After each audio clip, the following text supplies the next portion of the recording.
But Morgan, I'm not a scientist. I don't know how to read papers. How do I do that? I got you. This is a really important life skill to have, and I love how detailed and thoughtful this video is. So please go watch it. And I want to just give a short and sweet hack that I use. I have a PhD, it's in the social sciences. I left academia, and this video I think it's just the fact that I left academia is going to be shown. Use the 5 Ws. I know it sounds way oversimplified, but I really think that if you use the 5 Ws, you can decide if something is credible pretty quickly. Who? Go into the study and see who the study is about. This is both number of people and also key characteristics, and those can vary by study.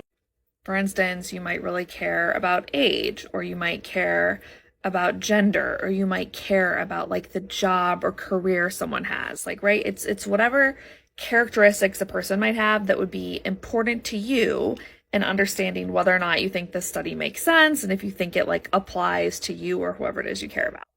What? What is the study? Is it a survey? Is it interviews? Is it an observation? Is it looking at census data? What is the data in this study that they're using to draw the conclusions? When? Not when was the study published. When was the data collected? Because look, y'all, you can publish an article about a research study today, and it could be based on data from the 1920s. This happens pretty commonly. So when was the data collected? Where was the data collected? Where in the world was the data collected? Was it based in the United States? Was it Australia? Was it South America? Was it Africa? Was it in urban areas? Was it in rural areas? Was it in suburbia? Location matters, again, for interpreting the results. And lastly, why?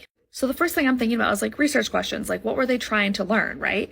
It's also just the purpose of the study. And to get at the purpose, you probably want to see who funded the study, right? Were there any conflicts of interest in the study? That's kind of when people do studies of their own products and publish them. It's there's kind of a conflict of interest because you're trying to sell your product, but you're also running the study. So you would be inclined to make it look good. So the purpose of digging into the why and having a thought about the why of the study is to be are there any biases here? Because look, researchers, even though objective, blah, blah, blah, humans still can have biases. Obviously humans can have biases, but researchers as humans still have biases even though they're acting as researchers. So when I'm checking for misinformation on the internet, I'm running through who, what, when, where, why. I honestly don't really pay much mind to the people who did the research or the journal it's published in, because anyone can do bad research. And honestly, I've been through the peer review process. I don't really know if it's a gold standard over here, at least not in the social sciences. And also there's a medical journal that published something that was written by AI and had all these weird mistakes in it recently. So I don't know if it's in the hard sciences either. I also think more people should be able to do research and publish their research and get recognition for it. And so to me, it's less about what journal you're in or what university you came from, and more about did you do good research? And I think if we're looking at the who, what, when, where, why, you can get a sense of if this was good research. And if they're not being transparent and you can't find that information, automatic red flag, not good research, pending further investigation.